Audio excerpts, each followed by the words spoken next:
Hello friends, welcome to EPG Pathshala. I am Dr. Anurekhachari Wagh, Assistant Professor at the Department of Sociology, Savitribai Phule, Pune University. Today we are going to discuss the module Relevance, Decline and Renewal of Agrarian Studies, Part 1.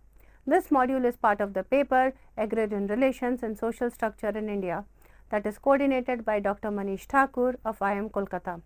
What are the important issues that this module raises? It talks about gradual transformation of the image of the village. Further, it also refers to changing features of the agrarian and village studies in India. Further, it also discusses the colonial and nationalist constructions of the Indian village, and it ends by agrarian structure and politics.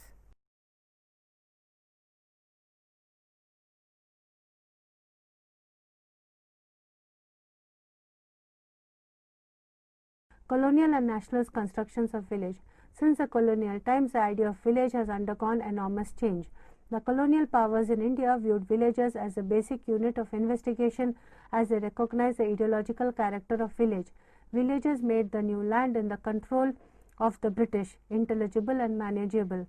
It was the caste structure of the village that helped them to understand the uniqueness of the people of India. The caste system and the village community were the two important categories of colonial ethnography which was created to make sense of the Indian society and distinguish it from the West. The ethnographic studies during the colonial created an image of the village India that has lasting ideological and political implications. The writings of James Mill and Sir Charles Metcalfe had inspired the later writings on Indian village.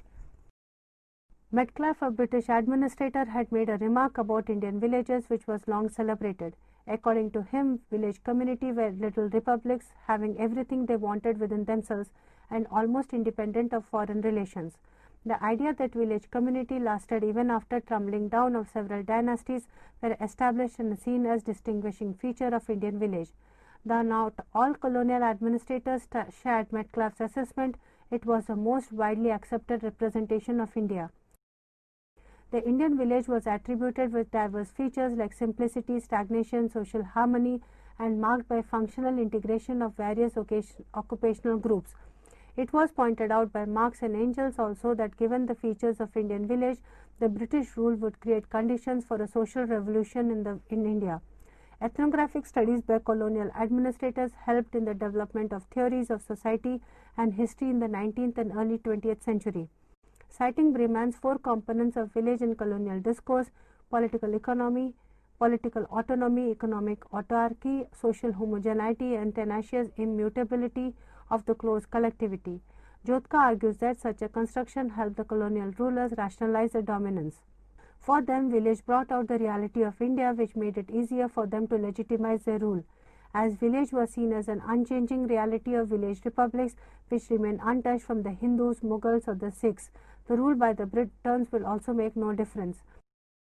The rulers would remain outsiders and the village characteristics would remain intact. The idea of village and the knowledge of colonial rulers about the village were of great importance for the native middle class elite. In modern India, the historians have pointed out the continuity between colonial category of knowledge and the nationalist thinking. The idea of village was given the nationalist leaders and political agenda was to recover the real India. In spite of the presence of urban centers like Calcutta, Bombay, Madras, it was a rural hinterland that was seen to carry the essence of Indianness. As cited in Jyotka, Bete says that village has an important ideological category, which is not only a place to live in but a design which is reflected in the basic Indian values. By the 19th century, village has assumed meanings such as subsistent agriculture, low technology crafts, timelessness of style, immobility of people, and ideological integration with land. The fact that villages remained uninfluenced by the colonial forces contributed in the formulation of nationalist ideologies around the village in the first half of the 19th century. Village, in spite of being much criticized hierarchical structure of caste, was celebrated because of the virtue of being repository of civilization ideas of India and hence fundamental to the idea of the nation. For Mahatma Gandhi, who mobilized an entire nation to achieve freedom, village was the soul of the Indian nation. The nationalists leading the freedom movement made village a powerful political symbol, depicting patriotism. It was village that represented real India or the pure form of Indian life. The national literature was mainly centered on two themes: the need to preserve the basic constitution of Indian villages, and the detrimental effect of the colonial rule on the status of village.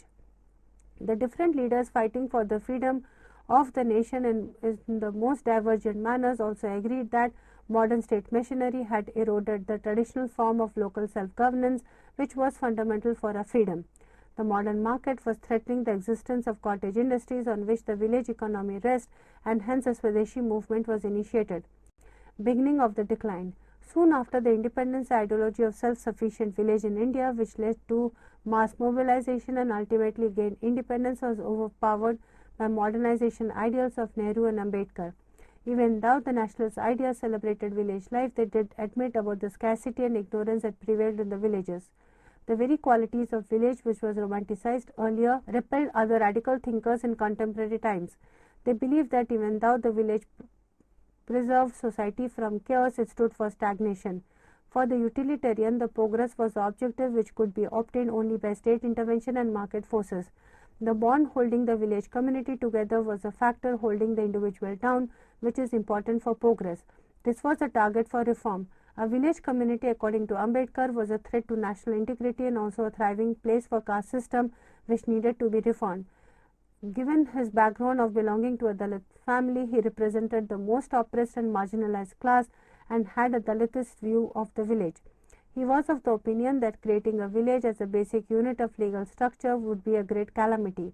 He argued that the idea of village was not natural to Indian civilization but perhaps being derived from colonial or Western imagination of India. He believed that the normative structure of village was radically opposing the spirit of democracy and hence should not occupy the center stage in the new independent state.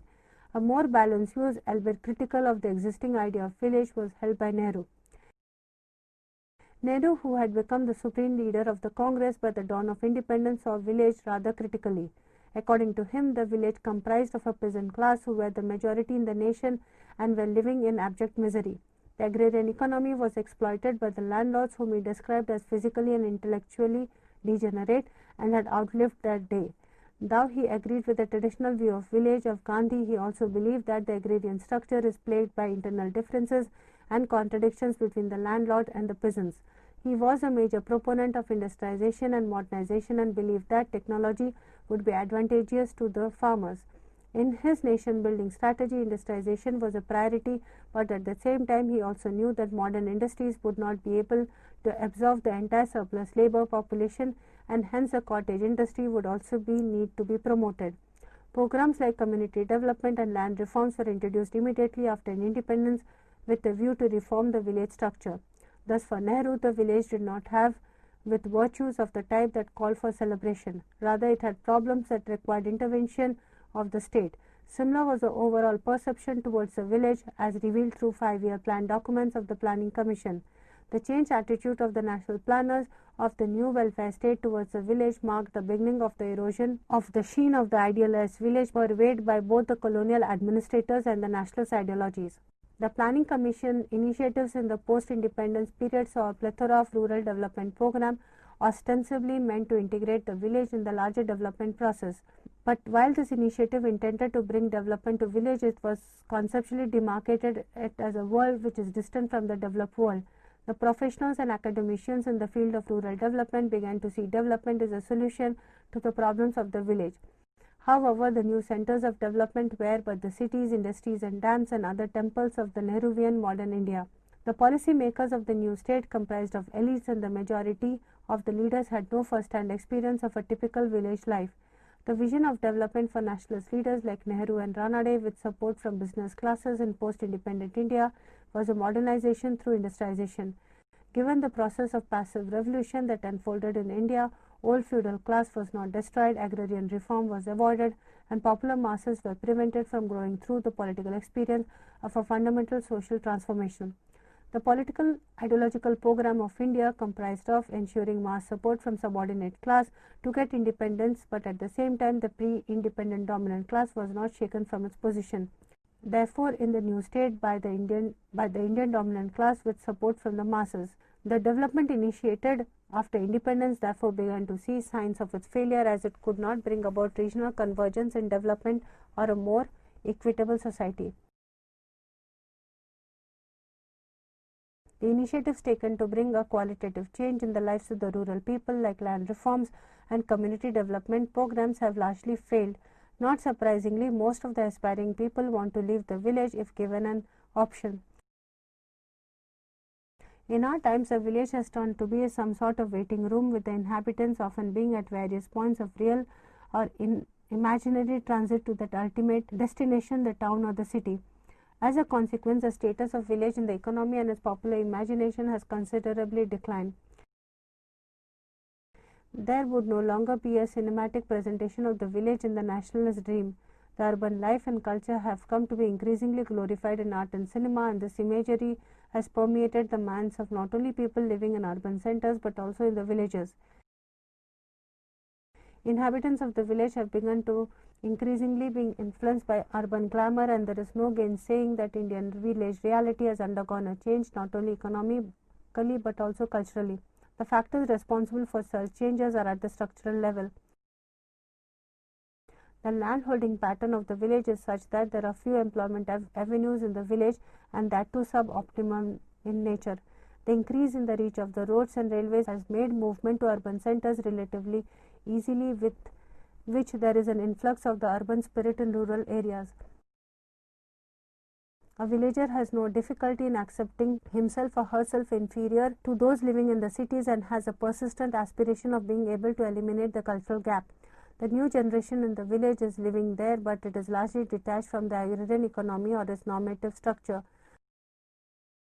The spread of education has had a significant influence on the young minds of the village that motivates them to dream about an urban life. The life of the people working in modern cities is seen as positive development and not perceived as a process of pauperization or forcible separation from land. Moving to cities is either voluntary step taken by people who have been living in villages in the past. Since the 70s, there has been a series of social, cultural, political instances which has distorted agrarian character and caste hierarchy of village. The widespread participation of the lower caste people in the political arena through formation of Dalit parties has led to the breakdown of the caste structure, which was fundamental to the concept of village. In the underdeveloped pockets of the country, there have been several agitations against lack of employment opportunities and deplorable living conditions existing in the rural area. On the other hand, development of cities has produced immense power to the new aspiring middle class. The popular media is motivated by an interest of this middle class, which has assumed great importance in the new liberal political economic environment in the country. Transformation of the agrarian, the underlying forces. Influence of the economic structure. The village of modern times is qualitatively different from what it was imagined to be. Statistics point out the failing rates of the growth in agriculture and increasing migration from the countryside to towns. Even in the villages, the non-farm employment has increased tremendously over the years. Nearly 24% of the villagers are engaged in non-farm employment, which is a substantial share of labor population. The contribution of agriculture in GDP has also dwindled. Besides, there is a gender undermining of the rural ethos.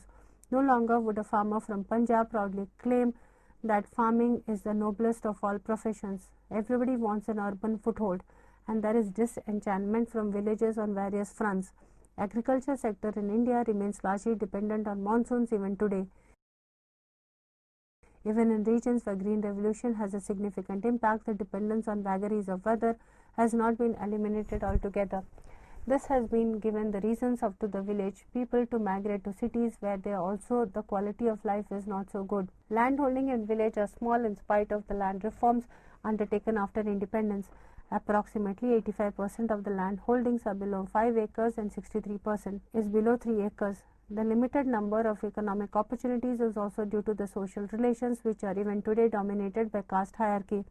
The economic status of village is a result of the overall development strategy adopted by the Indian state in post-independence period. There was a conscious attempt to limit the degree of openness and integration with the world economy to become more self-reliant.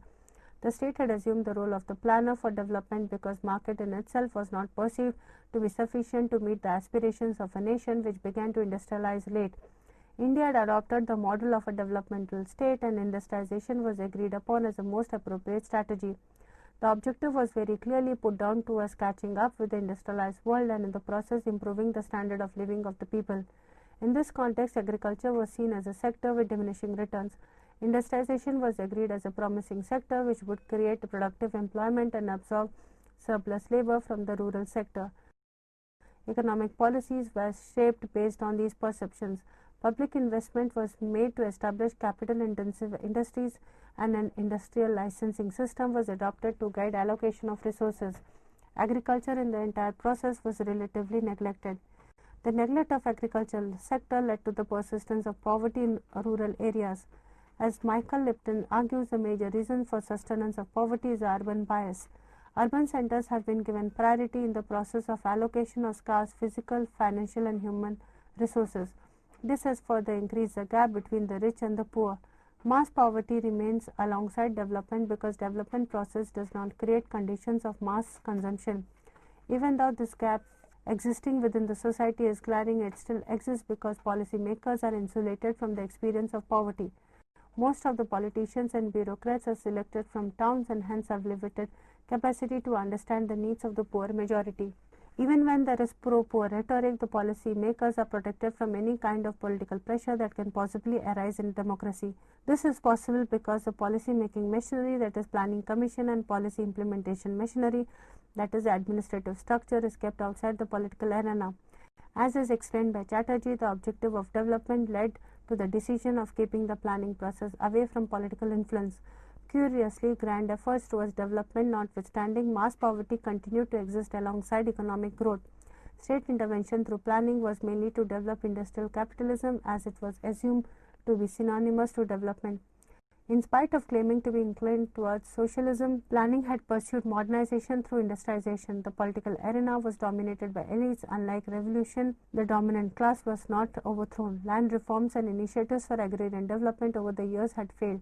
Development process hence did not qualify as being driven by a real revolution. However, the establishment of democracy indeed provided an avenue for expression by the masses. The uniqueness of the Indian capitalist process lies in the fact that the primitive accumulation of capital and welfare measures as a part of passive revolution was carried out simultaneously. Primitive accumulation through separation of producers from the means of production was carried on along with the provisions by the government agencies to provide them with basic needs of livelihood. This was required as in India the larger conditions under which capitalism was getting established were different from when the same was happening in the West. Europe could deal with the surplus labor created by land dispossession by resettling them in colonies. Capitalist growth then was also far less capital intensive, which resulted in the creation of jobs for the dispossessed people. Under these circumstances, the industrialization process driven by planning could not lead to improvement in the conditions of poverty and inequality of the initial years of planning. Socio-political factors. In addition to the economic reasons for the decline of the position of rural India in popular imagination, there were also social factors at play. The caste structure is a distinguishing feature of the village community. The chief patrons of the village were members of the dominant class, and even after independence, the traditional upper caste continued to be the ruling class. There has been continued tension between the agrarian classes. Bose has brought about the severity of power asymmetry between agrarian classes. The abundance of studies focusing on inequality persistent in the rural society has changed the supposedly tranquil picture of the village. In the past, the caste structure was responsible for romanticizing the Jajmani system. It provided the locus for each of the castes to be placed in the hierarchy of purity, accepting Brahmins at the top. But soon, the unequal distribution of wealth responsible for the caste structure was understood, and ideological acquisitions fundamental to the caste structure was challenged. It has been argued that every caste valued itself and its rituals were the origin tales of these castes, and recalling a supposedly lower caste actually held a high caste and the high status in the distant past. Loss of the status of these castes were attributed to reversal of vast, deceit and idiosyncratic gods. It is argued that the so-called lower caste never participated willingly in its own subjugation. Idea of unconditional dominance is therefore a thing of the past, and caste identities have begun to become more strident and are expressed more openly today. Even though until 1977 the upper caste continued to hold prominence in Uttar Pradesh, the most populous state in the Indian Union, the traditional peasant castes such as Ahirs, Kurmis, Kueri, Lodh, Rajputs and Jats soon began to dominate the political landscape of northern India. In southern parts of India, the Vanyas and Tevas became assertive. The power was taken over by the mid-50s from the rural elite within the Congress party. In northern India in 1977, for the first time, upper caste members in the parliament fell below 50%. The Congress was challenged by the coalition of peasant caste led by Charan Singh in Uttar Pradesh. In Bihar also, there was a significant weakening of the hold of upper caste members in the Legislative Assembly post-1977. The decline of the rural elite in the traditional politics has been discussed by Rudolphs, who refer to this new ascendant peasant caste as bullock capitalists. They challenged the traditional hegemony of Kshatriyas as Rajputs and Bhumihars, as they controlled 51% of land but constituted 34% of the population. Not only there was an emergence of the so-called landed peasant caste in politics, the backward classes also made their presence felt.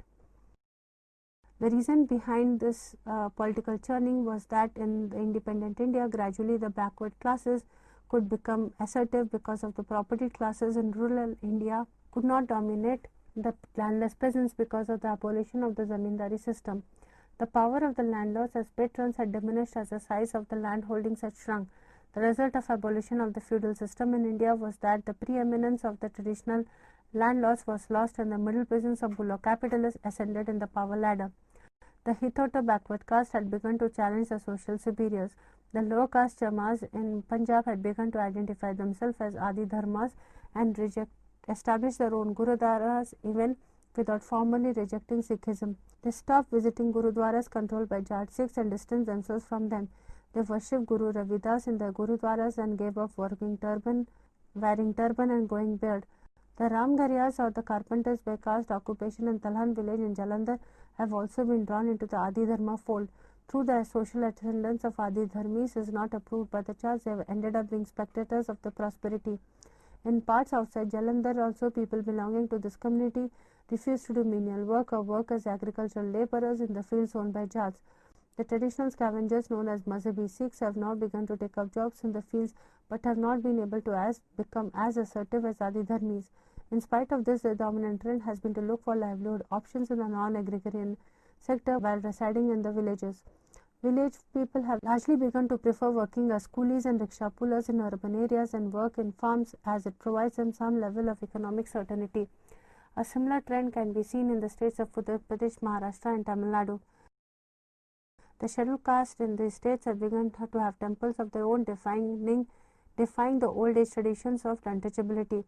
The caste identity therefore is resurfaced at odd levels and every caste is claiming an elevated status. Citing M. Srinivas Shah argues that caste as a system which formed the basis of production structure in rural India is dead and the idea of individual caste is thriving. Hierarchy, which was essential to the system, is breaking down the influence of new values of democracy, equality and self-respect. The village economy is no longer closed and hence oligarchs of the traditionally dominant caste cannot subjugate the lower caste. The communities of the lower rungs of caste hierarchy can now express their sense of self-worth and are ready to come out of the shackles which constricted their development. The social and cultural heterogeneity of the city also provides a congenial ground for innovative change which helps the movement against caste hierarchy. The number of social thinkers who have been working against hierarchical structure of caste system were from the urban centers. It has also been pointed out that the individual forces of the urban centers influence the rural areas also. It has been discussed also by Sheth as secularization of caste, which comprises of de-ritualization and politicization of caste.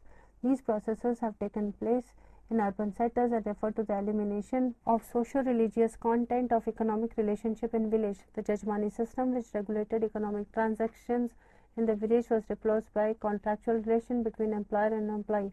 It can hence be said that the social relations which are sustained by internal food production system of a village was based on caste had virtually disintegrated. Also, the Green Revolution and the increasing role of the state and outside agencies in food production had changed the social organization of village substantially. Village was no longer the social religious system but an economic organization which supplied food. The politics of the caste has resulted in securing the system of reservation in Indian society. With the failure of Congress parties, politics in minimizing poverty and inequality after 2 decades of independence, the ground was created for the formation of parties representing interests of the poor and marginalized who mainly belong to the lower caste. The regional political parties proliferated in several states which led to more competition in politics. This led to substitution of vertical power relation with horizontal power relations. The upwardly mobile and dominant class, which were traditionally of lower status, strengthened their caste based on caste-based politics, with a new middle class emerged. This new middle class was no longer the English-speaking upper caste but backward classes. SCs and the STs who had received the benefits of reservation and employment. With the recommendations of the Mandal Commission in the late 1980s, classification of caste occurred. This basically meant all individual members of the caste were released from the religiously sanctioned techno-economic and social organization. Also, their interests were linked to the organization relevant to urban industrial system and modern politics. This process was going on in urban as well as rural areas, which led to fundamental change in the social structure. The economic processes undertaken through planning was important, and the focus in the initial decades of planning for economic development was clearly on industrialization and modernization. Agriculture came into focus only for a limited time, mainly due to the food crisis in the 1960s. There was no place for agriculture in the plan framework. In the path of development, the stylization suggested sectorial and labor transformation from agriculture to industrial service sector. In India, however, transition led to a crisis in the agrarian sector. The decline of the growth rates, productivity and profitability in agriculture in the last 2 decades had led to the crisis in the agriculture sector. The output for small and marginal farms is meager and cannot even guarantee subsistence for the peasants. The recent increase in the farmer suicides in different states confirms a widespread distress in agriculture sector. Sainath has explored and established the structural factors underlying the crisis which leads to farmer suicide. The per capita real income of agriculture dependent population has been stagnant between 1994 and 2004, when the real income of the entire economy was increasing at the rate of 4%. The per capita food production has also declined, leading to a large section of the population to food vulnerability, leading to hunger and malnutrition. The problem of landlessness has also increased because of agrarian distress, which has further overcrowded the agricultural labor market. The agricultural extension services provided by government and research in agriculture have also weakened since the early 1990s. P. Sainath, through his work, has continuously pointed out that the multinational seed corporations, through their exorbitant price structure, has created adverse conditions for the farmers. The withdrawal of the state has led to weak public provisioning in the area of agriculture. The consequences of such neglect may prove to be perilous. It has destroyed the dignity of profession which lies in the heart of rural India. Rural India has in the recent times witnessed several types of conflicts which have not necessarily been between agricultural labor and landlord used to be in the case in 1970s or earlier. The political parties then kept the interest of the rural India and the farmers alive as part of the political agenda. Since large-scale mobilization of people on agrarian issues is no longer seen in today, mass organization and political parties have lost their focus on agrarian issues because agriculture is no longer seen as a critical issue which involves masses of rural people. By the 1980s, landless agricultural laborers had become weak voice with poor representation in the political arena. The leading farmer agitations were the ones espousing the interest of the owner cultivators, and it was clearly stated that anybody who did not own a land was not a farmer. The political agenda of the major parties had very little to do with issues of rural India. Though the politics of caste had become a major election strategy, the parties never committed themselves to the chemistry of the village. In conclusion to this module, students would have a general idea about a general decline of agrarian issues in popular and scholarly discourses. They would also have an understanding about how village is not an interesting concept of study for many scholars now. Therefore, you find not many scholars really interested in studying villages. Further, the module also refers to agrarian issues not only in crisis situation such as in terms of drought, floods and famine, but also in terms of how only these issues really bring on the interest in village studies, and in the whole there has been a decline of agrarian studies in India. Thank you.